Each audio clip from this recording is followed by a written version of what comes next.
ಬಿಎಂಟಿಸಿಯಲ್ಲಿ ಬೆಕ್ಕಿನ ವಿಚಾರಕ್ಕಾಗಿ ಕಂಡಕ್ಟರ್ ಮತ್ತು ಪ್ರಯಾಣಿಕರ ನಡುವೆ ಜಗಳ ಆಗಿದೆ. ಬಿಎಂಟಿಸಿ ಕಂಡಕ್ಟರ್ ಮತ್ತು ಪ್ರಯಾಣಿಕನ ಮಧ್ಯೆ ಬೆಕ್ಕು ಜಗಳ. ಬಸ್ನಲ್ಲೇ ಹೊಡೆದಾಡಿಕೊಂಡಂತಹ ಕಂಡಕ್ಟರ್ ಮತ್ತು ಪ್ರಯಾಣಿಕ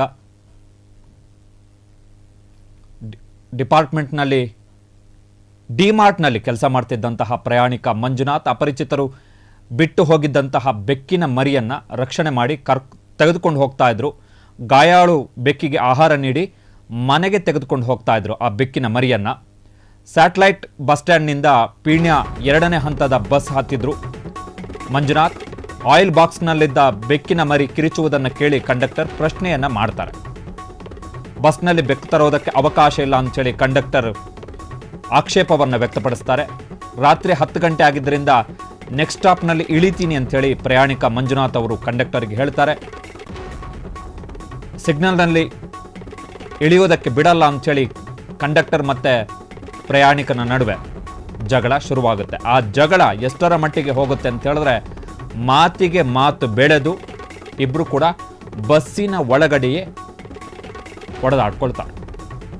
ಇದು ಬೆಂಗಳೂರಿನಲ್ಲಿ ನಡೆದಿರುವಂತಹ ಘಟನೆ. ಸ್ಯಾಟಲೈಟ್ನಿಂದ ಪೀಣ್ಯ 2ನೇ ಹಂತ ಸೆಕೆಂಡ್ ಸ್ಟೇಜ್ ಇದು ಗಲಾಟೆಯ ದೃಶ್ಯ.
ಸೊ ಇದು ಬಿಎಂಟಿಸಿ ಬಸ್ನಲ್ಲಿ ನಡೆದಿರುವಂತಹ ಜಟಾಪಟಿ.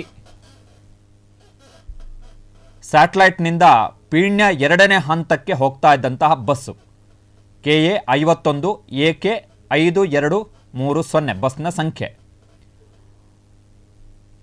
ವಾಗ್ವಾದಕ್ಕೆ ಕಾರಣ ಒಂದೇ ಇದ್ದಿದ್ದು, ಬಸ್ನಲ್ಲಿ ಪ್ರಯಾಣಿಸ್ತಾ ಇದ್ದಂತಹ ಮಂಜುನಾಥ್, ಡಿಮಾರ್ಟ್ನಲ್ಲಿ ವರ್ಕ್ ಮಾಡ್ತಾ ಇದ್ದಂತಹ ಮಂಜುನಾಥ್ ಡಿಮಾರ್ಟ್ ಬಳಿ ಯಾರೋ ಬಿಟ್ಟು ಹೋಗಿದ್ದಂತಹ ಬೆಕ್ಕಿನ ಮರಿಯನ್ನು, ಅದು ಗಾಯಗೊಂಡಿತ್ತು, ಆ ಬೆಕ್ಕಿನ ಮರಿಯನ್ನು ಎಣ್ಣೆಯ ಬಾಕ್ಸ್ನ ಒಳಗಡೆ ಇಟ್ಟು ಅದನ್ನು ಮನೆಗೆ ತಗೊಂಡು ಹೋಗ್ತಾ ಇದ್ರು.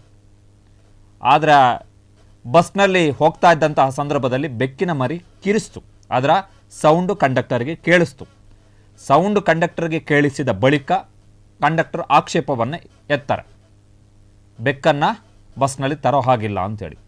ಸೊ ಅದು ಮಾತಿಗೆ ಮಾತು ಬೆಳೆದು ಕಡೆಗೆ ಇಬ್ಬರು ಕೂಡ ಹೊಡೆದಾಡಿಕೊಳ್ತಾರೆ. ಇದು ಬೆಂಗಳೂರಿನಲ್ಲಿ ನಡೆದಿರುವಂತಹ ಘಟನೆ.